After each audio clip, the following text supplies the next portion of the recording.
Hello, and welcome to your yoga class. My name is Jenny, and this is a restore practice. So props can come in handy, and we are going to, I'll show you one way of one pose that we're going to get into that's really nice to have a prop, some sort of, I've got a bolster, that's what works best, but if you don't have one of these, you can use some cushions, pillows, or rolled, like a bigger blanket rolled up. So track down something like that. Other props that can be nice, not necessary, are blocks or something similar, books or a stack of books, something close to this kind of shape and support, just to give sometimes a little lift or again a little support. And then blankets are nice as well, different sizes. You can lay one out for a little extra cushion, especially if the floor that you're on is a little harder. You also may want one to wrap up in Shavasana, or again, we can use it as a little lift, a little cushion. So take some time at your home to gather some props. Again, finding something that we can use, kind of like a bolster, cushion, stack of pillows, something like that. And we're going to be getting into the hips and low back tonight. So we're going to start in a child's pose. So take your time to get there. And we're gonna come to hands and knees, and even, definitely if you have sensitive knees, double up on the mat or kneel on a blanket. But even if you don't, you might wanna consider doing it just to save your knees while you got them, your future knees will thank you. But yeah, so then for the child's pose, we're gonna just simply shift the hips back towards the heels. And if it feels good, having the heels in line with the knees, toes pointed down as much as possible. And then arms can spread out overhead as you lower the head and chest down towards the earth. Now this is a deep bend in the knees, so if that's not feeling awesome, one thing that you can do is take a blanket and roll it up, or take some sort of cushion or pillows or something and place them across the calves, so that as you lean back, the hips, find that little cushion there, and as you lower down, it's not quite as extreme of a bend. You could also keep the hips raised without the blanket there, and come down into more of a puppy pose. This is going to get a little more into the shoulders. So the reason we're starting again in child's pose is to kind of gradually start to open up through the hips. So for right now, you're probably not feeling too much of, a stretch or an opening in the actual hips, but you might be getting a little bit of a release in the hip flexors. And then as we continue to hold this, if it feels good for you, nice and gradually, we're just going to start to walk the knees out. So take some time before we start to move the knees. Just take some time to really settle in. Allowing yourself to open up through the back side of the body.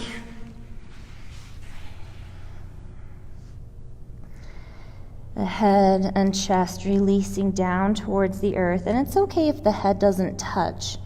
But if it doesn't, and that's straining through the neck, then bring in, folded up blanket, a pillow, or even your block to just fill in that space. Bring the ground a little bit closer so that you can release the head all the way down.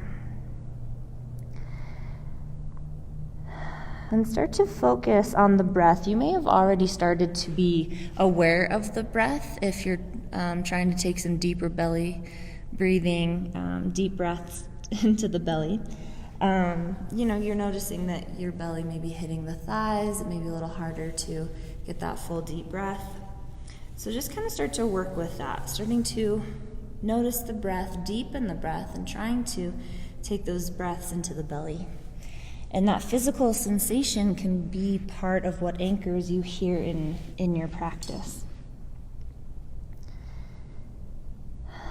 So starting to find the breath.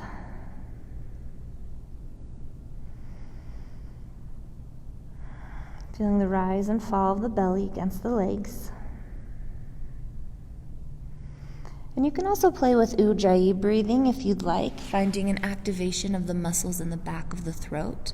So it's the same muscles that you use when you're fogging up a mirror. It kind of creates that kind of sound. So it's that, but as you breathe in and out of the nose, it creates that beautiful oceanic sound, little whisper breath that you can connect to. So we're tuning into the physical sensations in the body, we're tuning into the breath, and we're really just allowing ourselves to let go, to really settle into this space. Just kind of letting whatever thoughts arise, just kind of be there and then float away, not really investing anything in those thoughts, just letting them be. And if it would feel good, starting to walk the knees out a little wider, you may be able to just come down onto the forearms and move over, take the knees out, or you can come up, raising the upper body up, taking the knees out wider, and then resettling into your child's pose.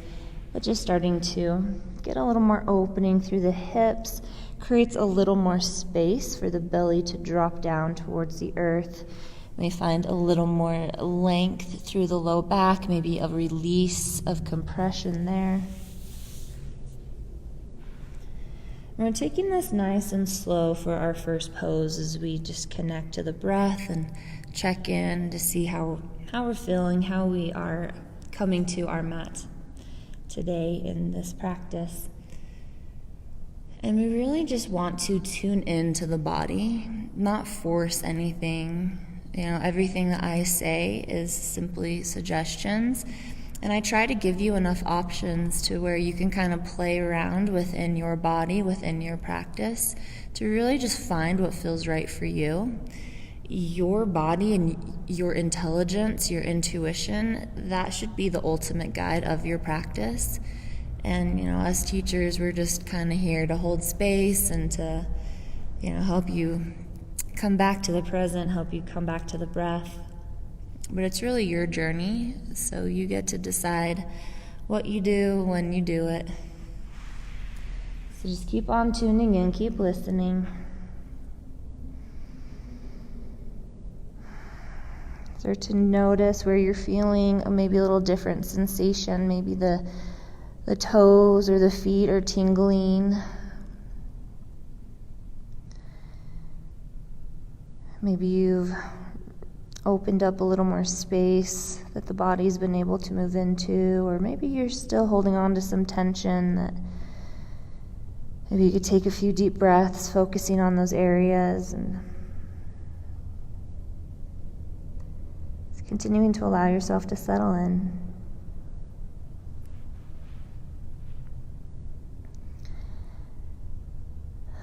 And if you'd like, if you want to take the knees a little bit wider, big toes will start to touch.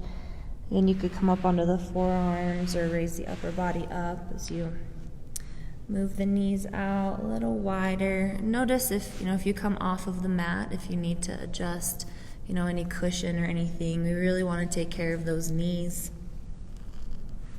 So now the knees may be, much wider than the hips as the hips continue to lower back to the heels, but you can still have that blanket or some sort of cushion resting on the calves to create a little support behind the knees if that would feel better, or staying up in the puppy pose with the hips raised.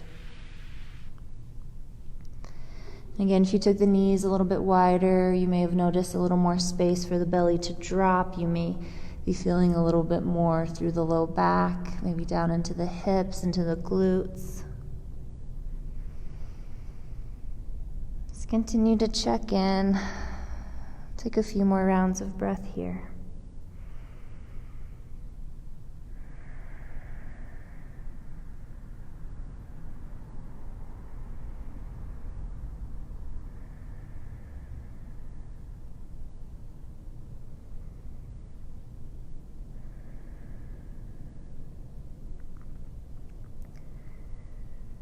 Connecting to the breath.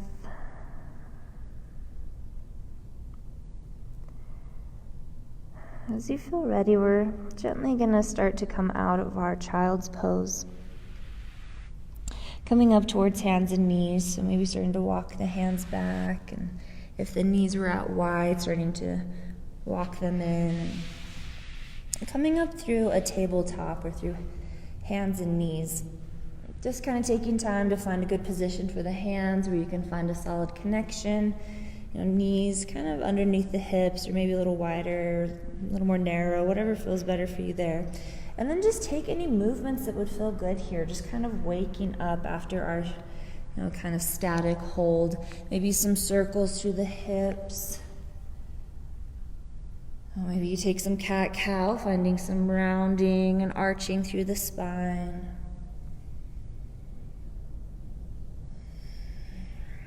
Maybe you wag your tail and take the gaze over each shoulder, finding some length in the side bodies.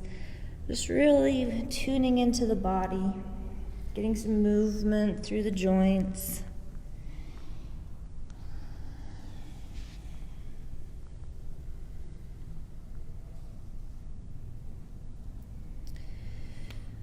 All right, now as you feel ready, we're gonna step our right foot in between the hands.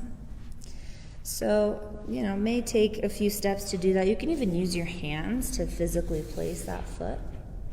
And we're gonna walk the foot forward, so we're in a low lunge. So we're keeping that back knee down. But pay attention, if you don't have padding underneath the knee, maybe you wanna bring some in. But you can also kind of, as you plant the knee, scooch forward a little bit so that you're putting the weight right above the kneecap, that little fleshy, meaty part that we've all got, so that we're not putting direct pressure on the kneecap. You can also bring in blocks or, your cushions, something to bring the ground in closer here. If, reaching towards the ground isn't an option, you can even bring the hands up towards the knee to kind of raise up. You can hold on to, the side of a table or a couch if you're at home. So we're just looking to get a nice opening through the left hip flexor. And we don't want to drop that hip down. We want the hips to stay pretty squared. So we've got the right foot planted, and the knee is either in line with the ankle or slightly behind. And then we're drawing the hip bone back. And that kind of tucks it in as well, so there might be a little hugging in through the hips. As the right hip draws back, we want that left hip to kind of shift forward so that the pelvis is in line. And then as a whole, if you want to move forward, then the hip girdle, nice and squared, can start to shift forward as you open up a little more into that hip flexor. So again, hands can be wherever feels good, on the knee, up on the hips. They can be reaching down towards the ground or towards a prop. And maybe, a little forward and back movement here. Just feeling into that opening in the hip.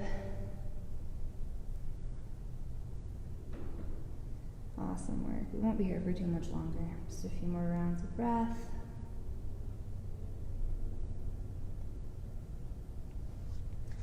Awesome, and then we're just simply gonna switch it out. So we're gonna bring, actually before we do that, let's take a runner's lunge, or half splits. So we'll shift the hips back, nice little counter stretch. Sorry about the fake out there. So walking the hands back, again the hands could come, where's my block? This is a nice place that you can bring blocks in, or again, you can use the hands on a table. So we want to find length through this leg. We're still drawing that right hip bone back, and we're flexing through the toes. So the toes are pointing up towards the sky, and that activates up through the shin. And then it's your choice. The more you fold forward, the more sensation you're going to get. You might start to feel a little pull through the hamstring, through the low back. So you can play with that. You can even play with pointing and flexing through the toes. That can kind of play with the sensation as well. As you point, takes it kind of down into the ankle.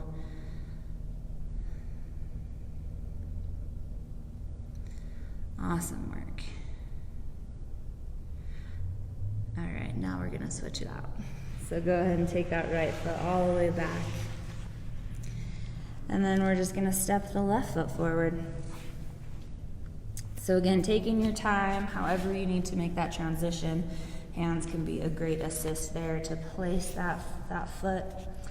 And then again, let's play with the squaring of the hips. So we're having that right hip drawing back. There might be a little squeezing in of the hips as we engage in the inner thighs. And then with the hips nice and squared, that whole hip girdle can start to shift forward. Staying in tune with the knee. Again, if, as how I just set this up moving forward, I can definitely tell that I'm putting a lot of weird pressure on the kneecap. So it might even be nice to lift the knee and slightly step it back so that you can find that little fleshy, meaty part. Again, just so that we're not putting direct pressure on the knee joint, right on that kneecap. So getting that nice stretch through the right hip flexor. And your choice if you're up looking forward, if the hands are on the knee, or if you're in more of a bow forward.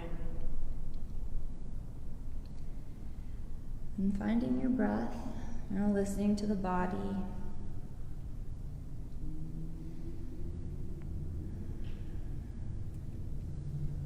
And if it isn't feeling good on that back knee, you can plant the foot and lift that back knee up. It's just a little more active of a pose for a restore class, but you're definitely welcome to take that. If you want to give your knee a little bit of a break, we'll be here for just about 3 or so more rounds of breath.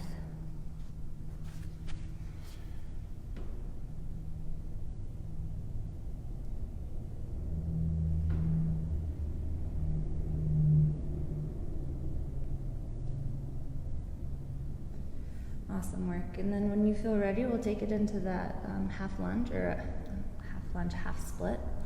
So starting to straighten through that front leg, shifting the hips back.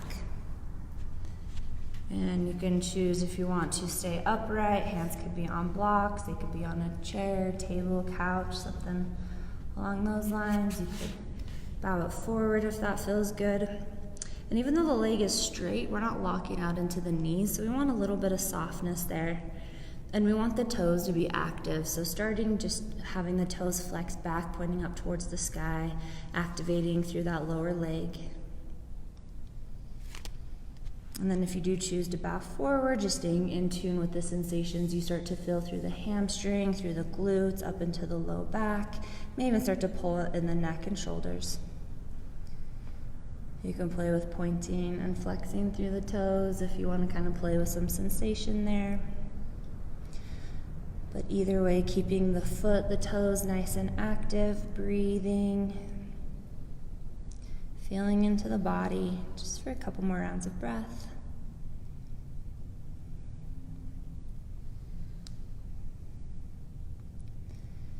Awesome work. And when you're ready, we're just gonna step that left foot back. And then let's see. No, that's not gonna work. Okay, let's come to a seat. So just sitting on either side of the hips, swinging the legs around, and just have some space back behind you to lie back. But we're not gonna lie back quite yet. So we're gonna continue exploring some hip action here. So we are going to come into a fire log. So what can be nice, especially if you have a tighter low back or tight hamstrings, is to prop the booty up. So sitting on a blanket. Sometimes the bolster can be a little too tall, but just again, it kind of depends on where your body is. So this lifting of the pelvis just helps you to give a little more space to tilt the pelvis forward, which kind of frees up a little more room, in the legs and in the hip socket. So if you're like me and have really tight hips, any kind of forward folding or any kind of action on the ground, it's nice to kind of lift the booty. So fire log. So it's kind of like crisscross applesauce, but on crack. So just a little bit more extreme. So we're gonna start with the left leg, toes flex back. And then you're going to cross the right knee on top of the right foot on top of the left knee. And we do want to work with squared hips here. So you can see, how high my knee is. There's a lot of space here. Some people will have less space. Some people can stack knees, knee to foot. So yeah, just kind of meet yourself where you are. If you do have a big space here and it's kind of strenuous, then you can bring in some props here to kind of fill that in. That's where a block can come in handy. And we want to keep the toes active, nice and flexed back, and we want to continue to root down towards the sits bones.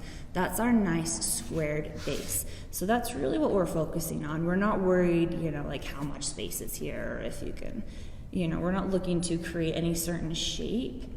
We're really looking to get that squaring through the hip so you have that nice solid base, and then working your way into this hip opener. And if this is just not happening for you, then you can start with cow face. So you cross both legs, the knees work to kind of stack, and this is going to bring a little more sensation in the hips. Well, I guess it kind of depends on the body. So yeah, this is a little more gentle option. You're not putting weight directly down on the kneecaps, or on the knee joints. So we're either in our cow face pose, legs crossed, knees working to stack, again, not necessary, or in our fire log, ankles and knees in line, toes active, and regardless of where we are, our main focus is rooting down towards the sits bones. And then just find some softness in the upper body. Notice if you're tensing up through the shoulders or in the neck.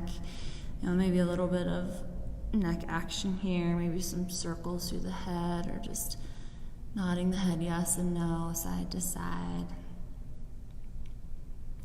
If you have tension in the jaw, maybe licking the lips and kind of rubbing the bottom jaw across the top and loosening up through the jaw. And really focus on the breathing. Notice if you started to slump down and kind of start to hunch over, lengthen up, root down through the sits bones, and use that to sit up nice and tall.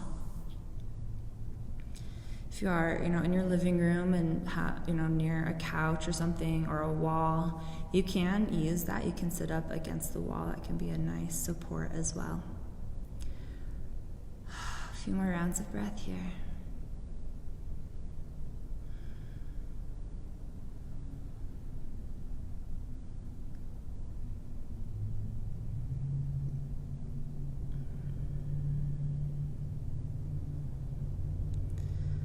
Awesome work. As you feel ready, slowly start to uncross the legs. You can bring in the hands for some support. Just uncross, lengthen through the legs, shake them out. Do whatever would feel good here between sides. Maybe you come back on the hands, plant the feet. You can take some windshield wipers side to side. Whatever feels good, shake them out, stomp on the ground, whatever would feel good here.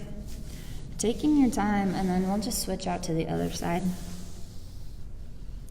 So again, we're looking for sensation on the outside of the hips. So I'm going to get us into this a different way. You can, kind of use one side as a gauge if you want to do cow face or fire log, but we're going to start from fire log. So this time we're going to have the right foot down first, left foot's going to cross over. So coming into cow face, you're working to get the knees kind of drawing together, but really you want to keep the toes flexed, nice and active, and the sits bones rooted. So there might be a tendency to kind of lift that left hip up, really ground it down, root it down. Find that nice square base through the hips, lengthen up, breathe into those hips.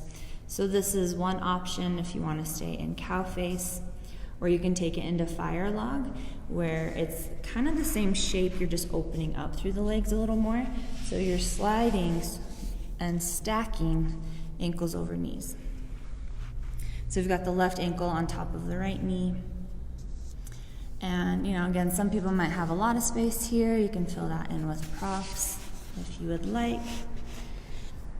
Some people that have more open hips, will not have So much space there, but again, the most important thing is that rooting down through the hips, that lengthening up through the spine. So again, we're not slouching forward. We are stacking vertebrae on vertebrae. Lengthening up, relaxing in the shoulders, relaxing in the face. Again, if maybe some neck rolls or shoulder rolls, or even a little self-massage, give yourself a little love. Anything that you want to do with the upper body, feel free to explore. Allowing yourself to breathe and be present to the sensations in the body, but don't let all of the energy and all of the attention go into the hips. Definitely be aware of that energy and notice, what's coming up. If this is feeling really good, if this is feeling like a release, if you're feeling really angry, if you want to turn off this video and walk away, if you want to, say 4-letter words at the screen at me, just notice. Notice how you're feeling. Notice what comes up. And try not to get too attached. Try not to feed, any energy into those things. Just kind of be curious, like, that's happening. Interesting. Breathe into the sensation, but listen to the body. The nervous system will tell you if you're going too deep, if you're about to be injured.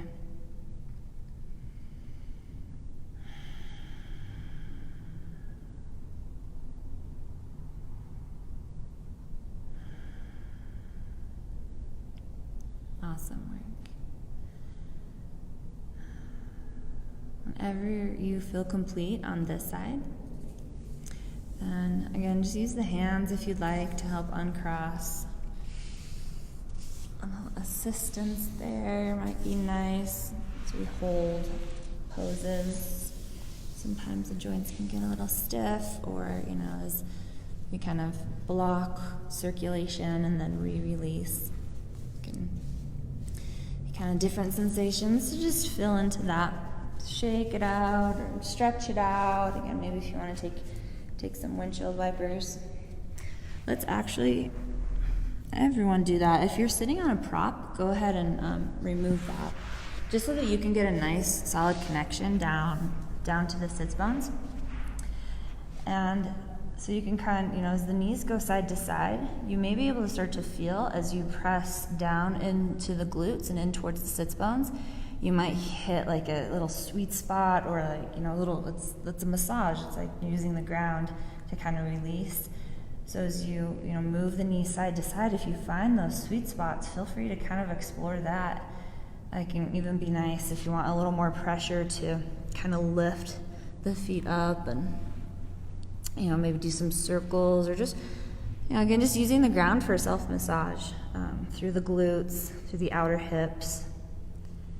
So that's one option, or, even just those windshield wipers. If you take it nice and slow, you can kind of feel into that. So it's kind of like what you would do similar to a foam roller, just without the foam roller. If you want to get really intense, you can do this on like a tennis ball or a lacrosse ball or something like that to get really pinpointed.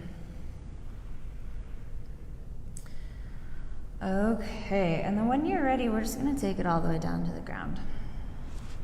So however you'd like to get there, however you want to lie down, make sure that you are still on your mat. And we've got the feet planted. Start to walk the heels in towards the glutes. And maybe you lift through the pelvis and tuck through the tailbone. Then just start to draw the right knee in towards the chest and the left knee. Bringing the hands to the tops or the outsides of the knees.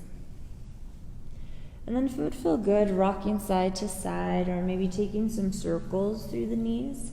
And again, kind of same concept here, is pressing the pelvis, the low back into the mat, into the ground, and using the ground as a little self-massage.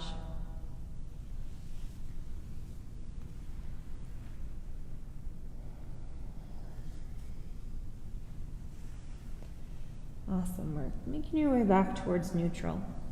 And then with the hands on the outsides of the knees, flex the toes back so that they're nice and active. And then keeping the ankles and the knees in line, we'll just start to open up through the knees. So the hands can start to gently guide the knees open. Toes stay flexed back as we come into a reclined frog pose. Now sometimes for me, a little shifting through the hips can kind of find a little more space, a little more opening. So toes stay flexed back, hands can rest on the knees, or we're going to add just a little bit of weight for gravity to work with. We're not necessarily cranking down on the knees or, forcing the feet any wider. We're just kind of helping gravity out a little bit. Keep the toes nice and flexed, nice and active. So this is kind of a similar shape to if you took the wide leg child's pose at the beginning, other than the feet are not touching. The feet are separated, flexed back, heels pretty close to in line with the ankles or knees still.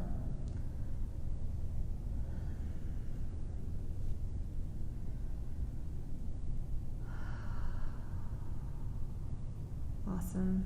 Just a few more rounds of breath.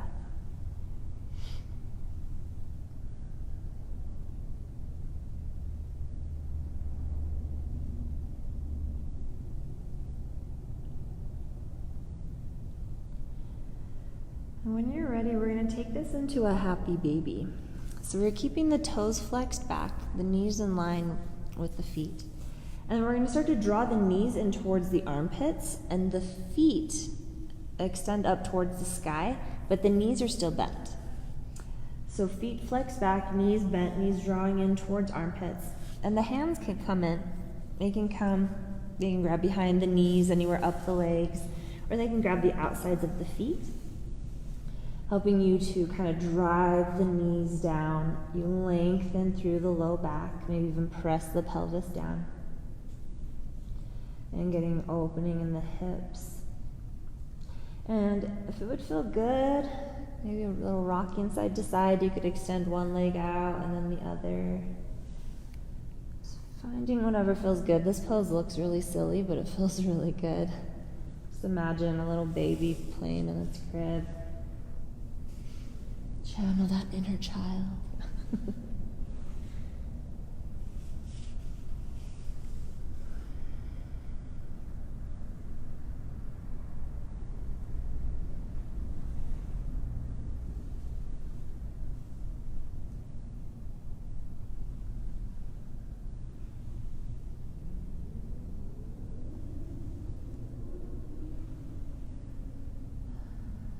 Awesome work. When you feel ready, we'll release the feet, lowering the feet down towards the ground. You stay bent. Now the next pose we're going to get into, we're going to do pigeon pose. So it's your choice if you want to stay on your back and do a reclined pigeon. That's going to be a more gentle option on the hips and on the knees. It's not going to add as much, takes away the pressure of gravity. Or you can come up to a seated position, start to come into hands and knees to set up a pigeon pose. So first I'll walk through pigeon on the back, reclined pigeon. So again, we're getting sensations. We're looking for a stretch on the outside of the hip. So for reclined pigeon, we'll extend the right toes up, flex the toes back, and then turn those toes out, and then cross that right ankle over the left knee. Opening up through that right knee, the right hand could come to the thigh. If that feels good, you can stay here, maybe a little side to side movement. Or for more sensation, you could start to draw the left knee in towards the chest, flexing the right toes back. Hands could interlace behind the knee, or you could rest that foot on the ground. And then options for exploring here, a little side to side rocking, right elbow to right knee, or continue to drawing left knee towards left shoulder. So this is one option for a reclined pigeon. If you want to take a half pigeon, from not reclined position, I am going to walk you through one using props, because I think that can really help you to get proper alignment with the hips.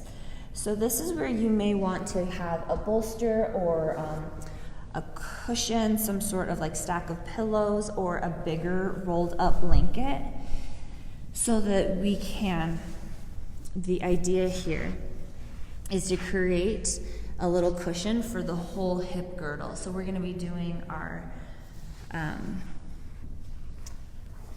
pigeon pose over the cushion or the bolster. So you're going to swing the right leg forward. I like to have blocks or something in front as well, and I'll explain that why. And then we bring the right toes over towards the left side of the mat. As we shift forward, the right knee drops down over towards the right. We want to keep the right toes flexed back. And the more of like a parallel line you have of the shin to the front of the mat, the more intense the stretch is going to be. That's not necessary, so if it feels better, bring that right knee more forward. What's most important here is, again, we're working with squared hips. So like we did in our lunging that we did, we want to draw the right hip back, left hip forward. So that that left leg is shooting out directly behind us. So the hips are nice and squared, and we've got some activity there. So you can also imagine trying to draw the knees together like you're trying to squish the mat in between the knees. So we've got that drawing back of the right hip. Left hip is shifting forward, but you're also getting a nice opening through that left hip flexor and a nice stretch through the hips. So I like to have the block here, because you can play up in king pigeon, a little more active back bending here. You know, maybe you work a little bit with that. You can start to kick the heel towards the glute if that's a little something you want to play with. Or you can start to bow forward towards a humble pigeon, and I like to have the blocks there to kind of fill in space so that I don't go too deep too soon. So, you know, I can kind of play up here, and then as time and space allows, maybe I start to lower my elbows down towards the ground. You know, some people may be a little more flexible and fold all the way forward. What we want to avoid is just collapsing into the pose that I've heard referred to as dead pigeon. We don't want any dead pigeons here. So we want that activity in the hips. So even if you're bowed forward in this humbling pose, you're still drawing that right hip back. You're still grounding that left hip down. So the hips are nice and squared and there's activity there. And that's really important for people who are hypermobile, especially in the hips, that you don't need to build flexibility around those joints, you need to build support. So as we work these deep stretches, if you activate, that helps to build support around those joints instead of just exploiting the joints and their flexibility. So keep that level of activity. And whichever pose you're in, whether you're in a regular half pigeon or reclined pigeon on the back, start to tune into the neck and into the shoulders. Notice if you're clenching in the jaw or scouring in the brow. Notice if you can release through the tongue and soften anywhere in the upper body.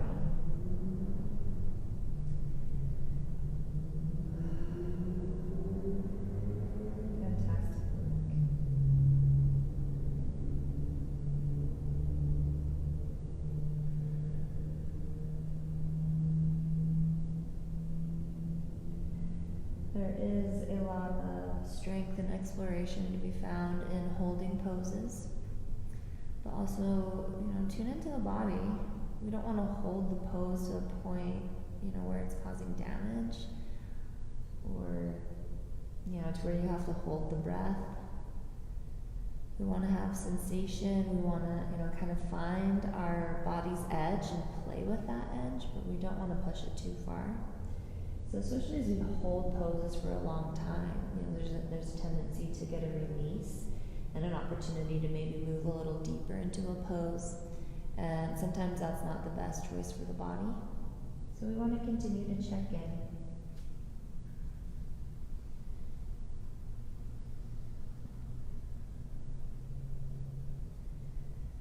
Take about 5 more rounds of breath here. So just notice if for these last few rounds you can release, relax, let something go.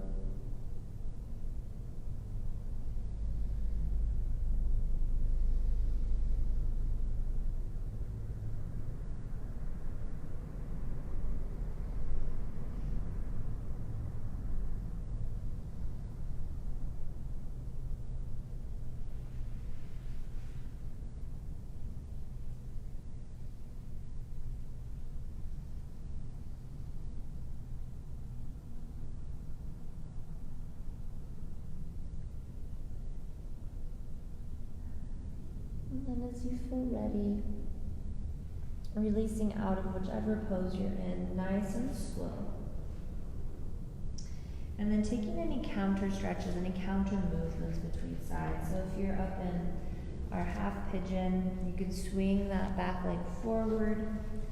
You could scooch that back leg forward and plant the hands, maybe come up to a downward dog or pedal through the feet if that doesn't, feel counterintuitive to a restorative pose. If you're on the back, you can release the feet down, maybe take a few rounds of windshield wipers or knees into the chest. You can stretch out in a big good morning stretch.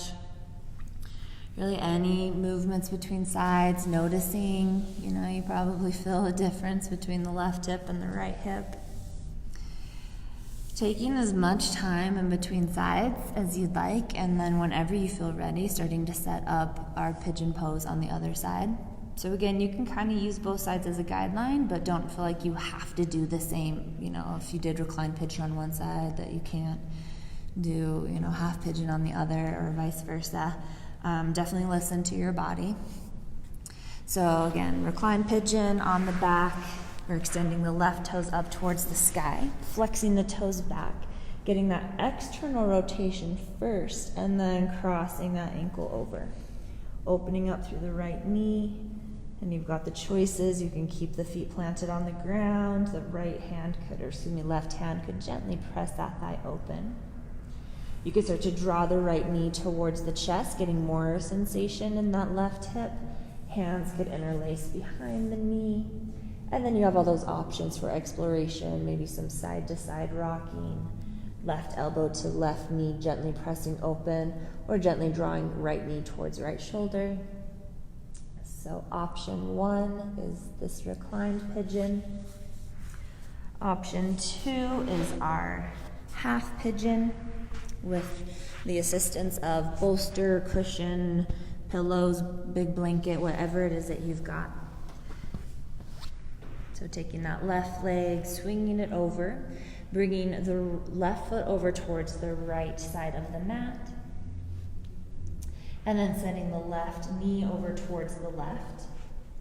Working on squaring through the hips first, so drawing that left hip back, right hip shifts kind of forward and down. The left toes are flexed back. Again, you can play with the angle of the shin for whatever feels good there. I like to have my knee a little more forward, so it kind of creates like a 7 or, But we want that activity. So that right leg is shooting out directly behind us so that that right hip is nice and squared. Left hip drawing back, or again, imagine trying to squeeze like the knees together and scrunching up the mat. So nice and active in the hips. What we want to avoid is just dropping in and sinking into that left hip. So we have it nice and active, nice and squared.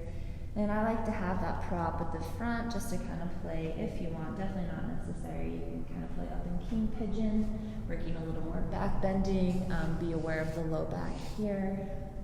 You could kick the heel in towards the glute. There's all sorts of crazy things you can do back there, but I don't do that.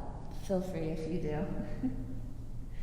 Or you can find a humble pigeon. Start to find a little forward folding, taking it nice and slow. Again, that's where I like to have the prop, is to gradually lower myself down towards the earth so that I can continue to check in with the hips and keep them nice and active so that I don't collapse down into a dead pigeon, disengage through the hips, and start to exploit those joints.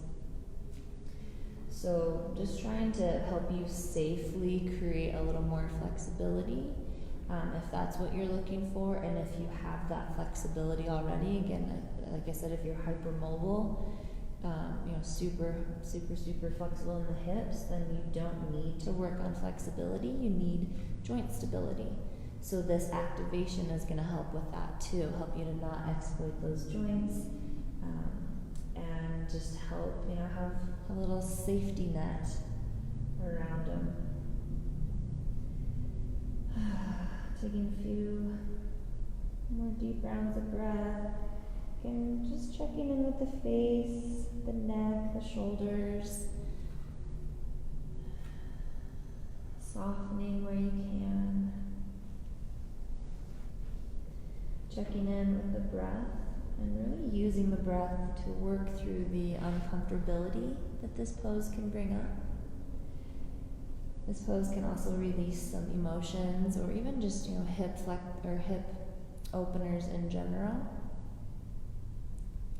Hips are a very common place where we store emotions, traumas, pent-up energy. So sometimes there can be a release, and we may feel things that we weren't expecting or that we didn't know were there. So, if that comes up, if you notice that and it's something that, you can easily let go of, then just let it go. And if it's something surprising that needs some work to do that you don't have the time and space, in this moment to work on, then just vow to deal with it in a healthy way when you have the time and capacity to do so. A few more rounds of breath here. Softening in the neck, softening around the eyes, releasing in the jaw and in the tongue.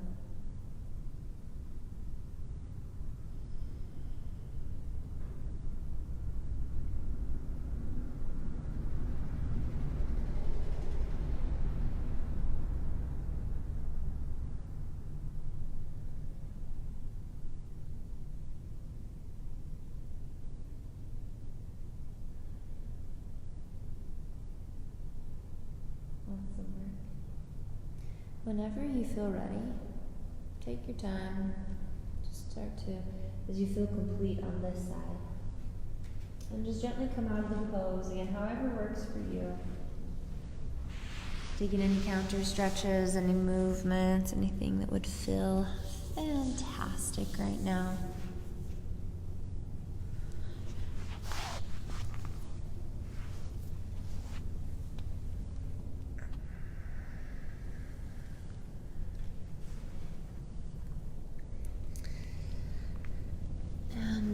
The last pose I'm going to get us into before our Shavasana, it's going to be a hip opener, of course, sticking with the theme.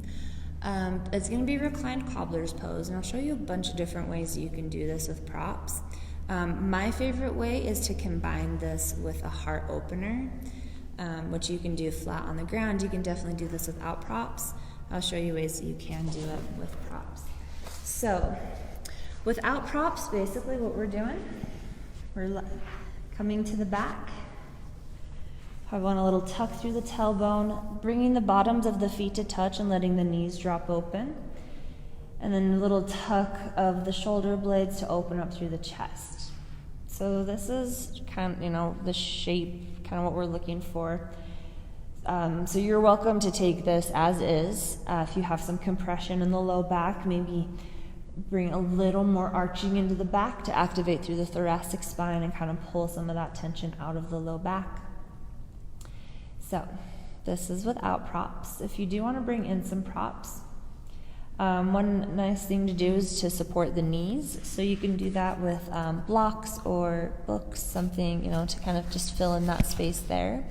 You can also slide your bolster, cushions, rolled up blanket.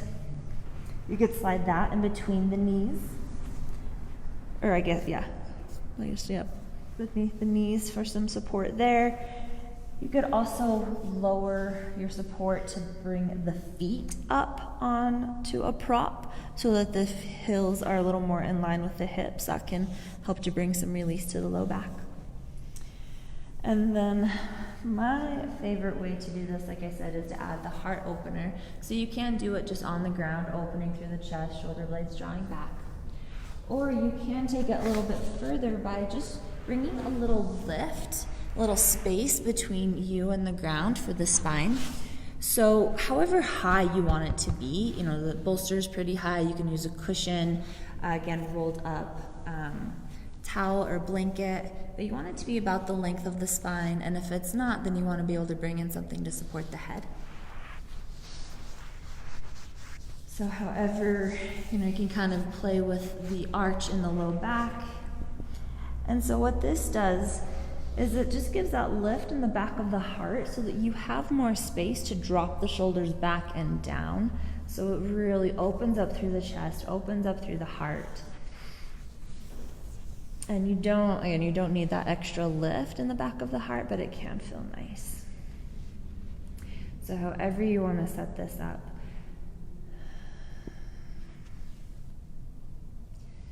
Palms can be alongside the body, palms turned up.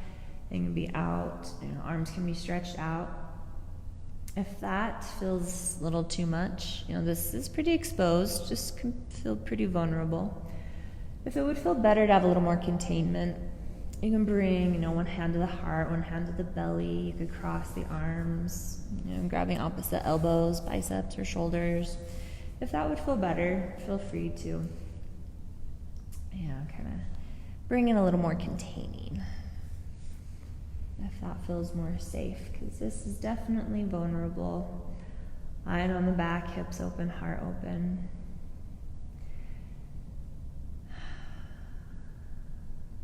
So as long as it's not going to cause any physical harm, and as long as it's not going to trigger, any deep-rooted traumas that I wouldn't be there to help you work through. If it's just, those things we want to avoid. But if it's just uncomfortable, that's just feeling a little vulnerable, then just stick with that. For some people, it's going to feel amazing, and they're going to want to sleep in this pose. I don't recommend it. I have fallen asleep in this pose. It doesn't feel very good when you wake up.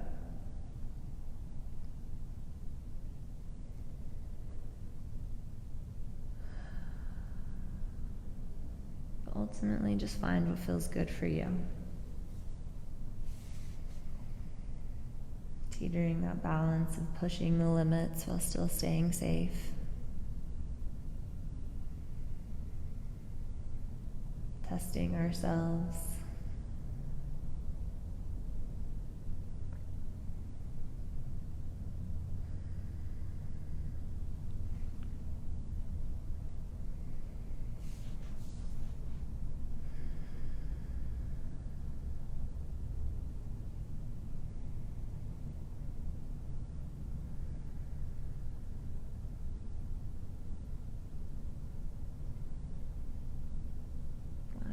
To be in the openness.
Feel free to stay here as long as you'd like.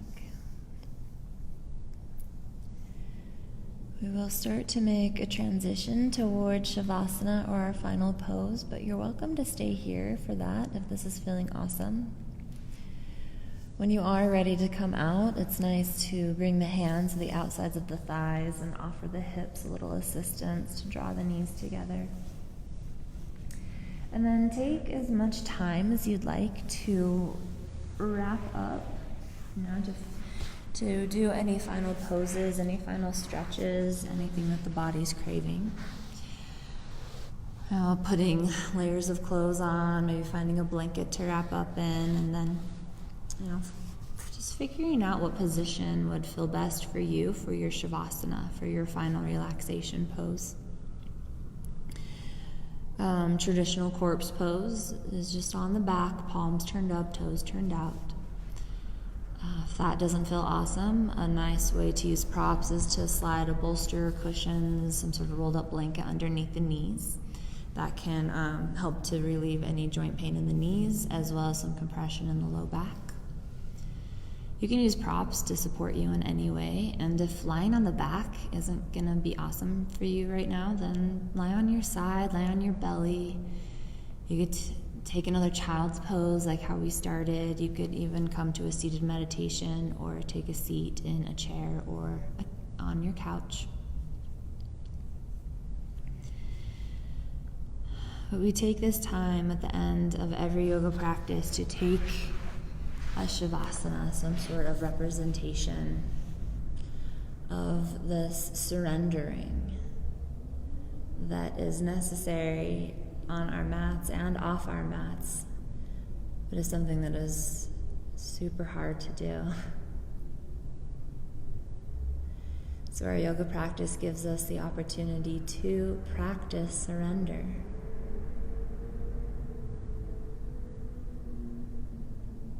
And the idea of the surrendering to the moment, surrendering to the magic that's happening, because we've just put forth a lot of effort, a lot of energy, a lot of intention. And that those things need time to go to work. They need time to start to attract, And so this is that space, this is that time where all the good work that we've just done starts to integrate into the mind, into the body, as we release the mind and the body. As we give it time and space to just be. And this is an important lesson to take off the mat. To know when it's time to work hard, to work with intentions, to put that energy out into the world. And then when is it time to surrender and let all of those things that you've just done go to work for you? It's in these moments of surrender that the true magic happens. The real shifts can happen. And if nothing else, just a little moment of inner peace.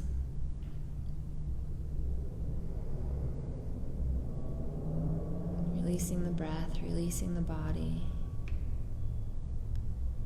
Allow yourself to surrender to your surroundings. Allowing any noises or external stimulation to be a part of the process, a part of the experience, not taking anything away, but adding to the realness of this moment.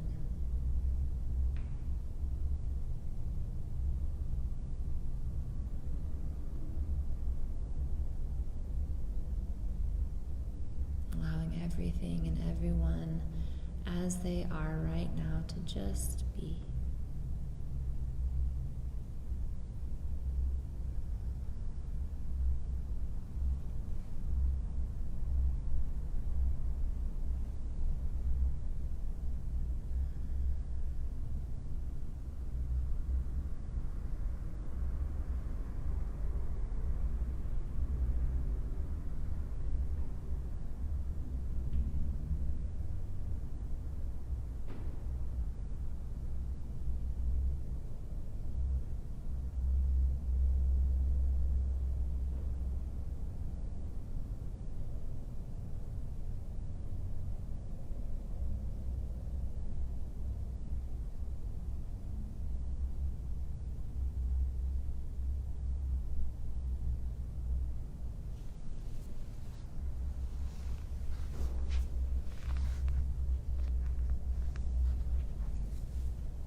those of you at home, if you do have more time to dedicate to this final pose, please give yourself that gift.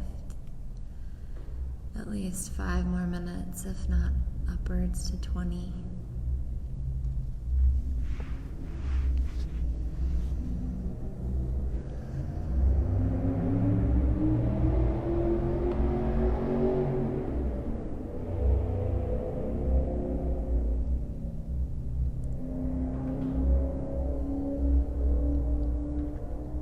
As you all feel ready, just gently starting to bring a little movement back into the body.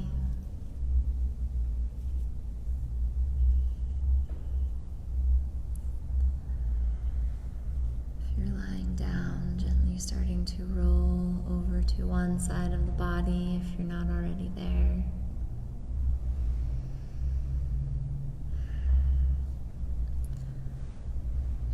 Wherever you find yourself, just pause for a moment and offer yourself some gratitude.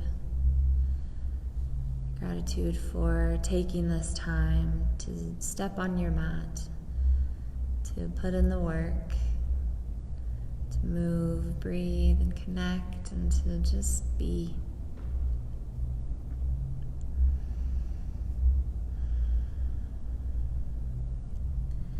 As you feel ready, if you're not already there, just gently press your way back up to a comfortable seat.